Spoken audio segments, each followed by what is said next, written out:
Сайн байцгаана хүүхдүүдээ. Салангаа гшнэ. Найзуудаа 100 болохоор бид нар яадаг вүлээ? Хөдөө гадаа аялдаг шүү дээ. Тэгвэл тал газар явхаар та нар нүдэнд чи юу харагддаг вэ? Уул, мод харагддаг тийм. Тэгээд тэндээс хамгийн их сэтгэлийг чинь татдаг зүйл юу вэ? Тал газарт ургасан өнгө цэцэгнүүд байдаг шүү дээ, тийм ээ. Тэгвэл тэр гоё цэцэгнүүд ургахад юу хэрэгтэй байдаг вэ? Яг зөв, нар хэрэгтэй. Агаар хэрэгтэй, ус хэрэгтэй тийм ээ. Тэгжээж талд байгаа цэцэгнүүд маш гоё үзэсгэлэнтэй ургадаг байна шүү тийм ээ. За тэгвэл энэ гурваас гадна маш чухал нэг зүйл байдаг. Тэр нь юу вэ гэхээр хөрс. За тэгвэл хээр талбайд маш гоё цэцэг ургуулъя гэвэл хүмүүс бид нар яадаг вүлээ? Талбайгаа бэлдэн шүү дээ тийм ээ. Хар шороо, илс тийм ээ. Одоо юу гэдгийг хэрэгцээтэй бүх зүйлийг цуглуулж агаад тэгээд хөрсөө бордох хэрэгтэй. Хөрсөө борсныхаа дараа яадаг вүлээ? Цэцгийнхаа үрийг тариад тэгээд хангалагтай сайн услаад орхичдаг тийм ээ. Харин үлдсэн ажлыг хин хийдэм бол бурхан. Яагаад гэвэл бид нарыг зохицуулах ямар ч боломжгүй. Дээрээс нь бид хур бороог зохицуулах ямар ч боломжгүй. Энд бүх зүйлийг хин хийдэг байх нь? Бурхан хийдэг байх нь. Найзуудаа тэгвэл та нар гэртээ цэцэг тарьж үзсэн үү? За. Та нар ямар нэгэн савнд тийм ээ? Томч байж ижигч ямар нэгэн савнд хар шороо хийгээд тийм ээ? Цэцгийн үр суулгаад цэцэг тарьж үзсэн байх тийм ээ? За тэгвэл энэ цэцгийг ийм гоё ургуулхад хамгийн чухал зүйл нь нарны гэрэл байх нь тийм ээ? Яагаад гэвэл цэцэг болгон нарны гэрэлд маш дуртай байдаг. Дээрэс нь ус хэрэгтэй тийм ээ? Сайн усалж иж цэцэг маань маш гоё ургана шүү дээ. За тэгвэл дараа нь юу хэрэгтэй лээ? Агаар. Тасалгааны агаар хэрэгтэй тийм ээ. За мөн хамгийн чухал зүйл болох хөрс маш сайн байх хэрэгтэй. Хэрвээ энэ савн дотор байгаа хөрс маш бохир, шарилж ихтэй, халгаа ихтэй байх юм бол энэ цэцэг ингэж гоё ургах болов? Ургахгүй тийм ээ. Тэгэхээр бид нар маш сайн цэцэг ургуулъя гэвэл хөрсөө сайн бэлдэх хэрэгтэй. Маш гоё жимсний мод ургуулъя гэвэл бас юу хэрэгтэй байх нь? Хөрсөө бэлдэх хэрэгтэй байх нь шүү дээ, тийм ээ. За, тэгвэл Библиэлд ч гэсэн хөрсний тухай өгүүлсэн байдаг. Бүгдээрээ олж унших уу? Бүгдээрээ Шинэ гэрээ Марк номын 14-өөс 20 дугаар ишлэл хамтдаа уншицгаая. Марк 4-ийн 14-өөс 20. За, багштайгаа хамт уншъя. Тариачин үг тарьж байна. Эдгээр нь зам хавар унагсад бөгөөд тэнд үг таригджээ. Тэд сонсоход тэр даруй сатан ирж тэдэнд суулгагдсан үгийг булаадаг. Үүнчлэн тэдгээр нь чулуурхаг газар таригдсан ба тэд үгийг сонсоод тэр даруй баяртайгаар хүлээн авдаг. Гэвч тэд үндэсгүй тул төр зуурих бөгөөд дараа нь үгнээс болж зовлон, хавчлага тохиолдоход шууд бүдрэн ундаг. Зарим нь хогийн ургамал дунд таригдагсад бөгөөд эдгээр нь үгийг сонсовч ертөнцийн завнил, эд баялагын хуурамч байдал, элдв зүйлд шунах хүсэл нь үгүй боомлж үр жимсгүй болдог. Зарим нь сайн хөрсөнд суулгагдагсад юм. Тэд үгийг сонсоод хүлээн авч 30, 60, 100 дахин их үр жимс гарганаа гэв. Есүс нэгэн өдөр дагалдагч нартайгаа талбайд унсан үрийн талаар ярилцсан байдаг. Тэгвэл энэ үр яг юу юм болоо? Энэ бол Бурхны үг юм аа. Тэнгэрийн хаанчлалын талаар айлдаж байгаа Бурхны үгийг үртээ зөвлөсөн байх нь тийм ээ. Тэгвэл талбай нь юу юм бол? Энэ бол бидний зүрх сэтгэлийг илэрхийлж байгаа. Бурхны үг ямар талбайд унаж байгааг мөн бид сэтгэлийнхээ талбайг хэрхэн бэлдэх талаар хамтдаа сурцгаая. За найзуудаа та нар сайн хардаа. Эхний үр нь хаана унсан бэ? Яг зөв, замын хажууд унсан байна. Тиймээс нөгөө үр маань хөрс рүүгээ гүн шигдэж чадаагүй болохоор үрсэлж чадаагүй байна. Тэгвэл энэ үр яасан байх вэ? энэ үрийг шууд ирээд идчихдэг байна. Тэгвэл Есүс энэ талбайгаар юуг зөвөрлсөн бол Сатан муур Есүс тэр үгийг аваад явсан гэж Есүс тайлбарласан. Бурхны үгийг сонссон ч гэсэн сэтгэлдээ гүн суулгаж чадаагүй бол Сатан тэр суулгагдсан үрийг аваад явдгаа гэж Есүс анхааруулсан байна. За тэгвэл зам хаваар унсан үр хизээж ургадгүй, хизээж соёолдгүй, хизээж өрсөлдөхгүй байна. Тэгээд зам дээр ил байгаа учраас шувуу ирээд тоншчдаг байна.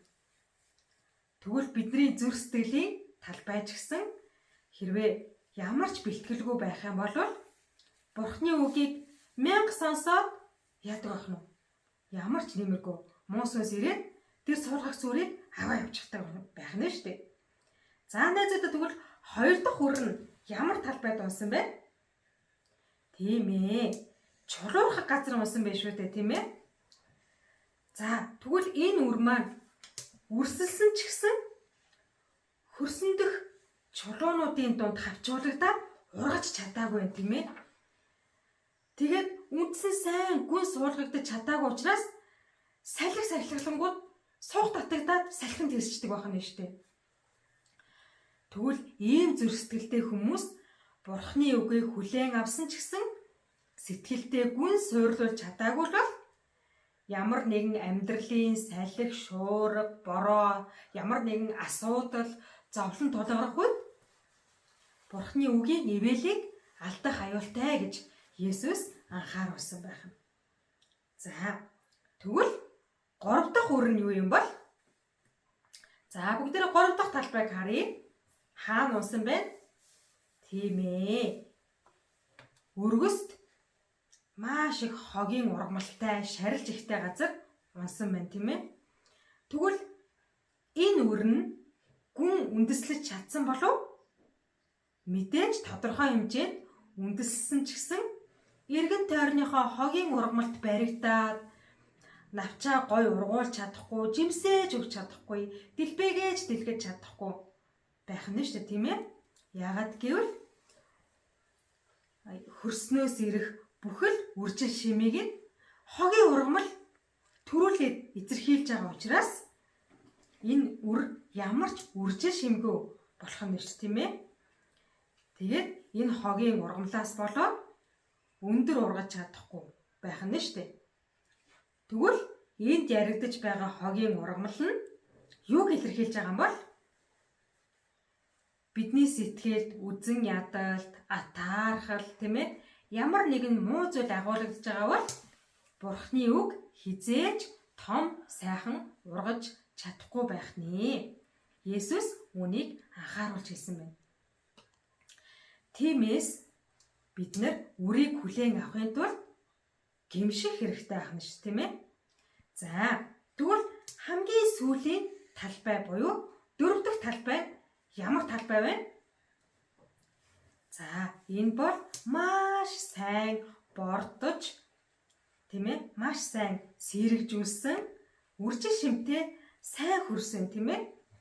За тэгвэл ийм газар унсан үр маань яг уу маш гоё гүн соёолж, гүн үндсэлж, тийм ээ, маш гоё үрсэлж, тэгээд цаг нь болоход 30, 60, 100 дахин их үр жимсээ өгдөг байх нь шүү дээ.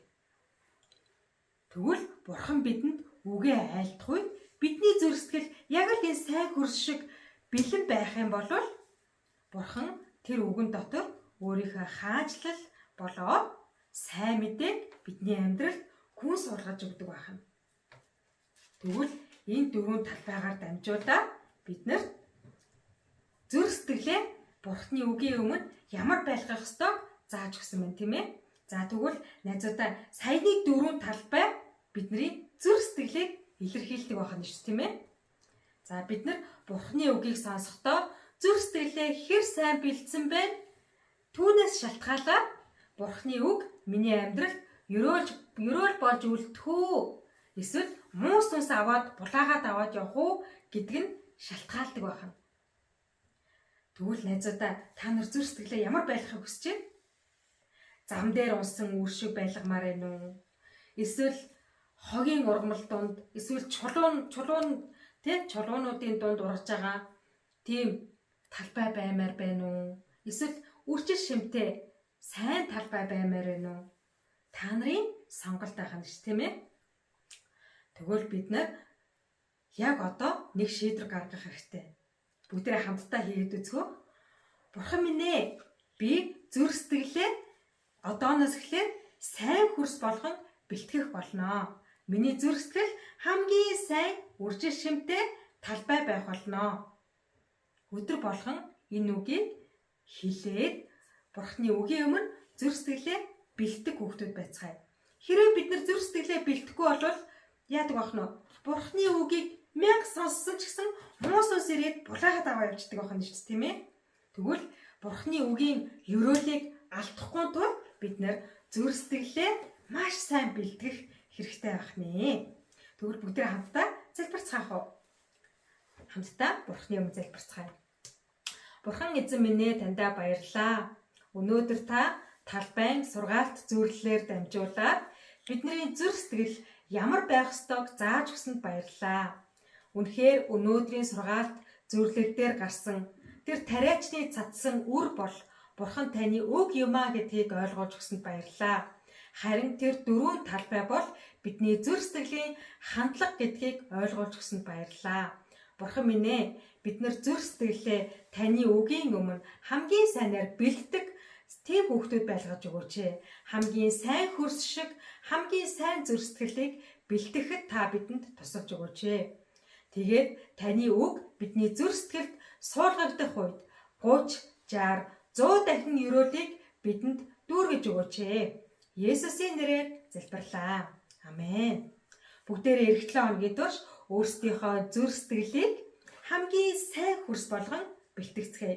Бүгдээрээ дараагийн 7 хоногт уулзцгаая. Түр баяртай.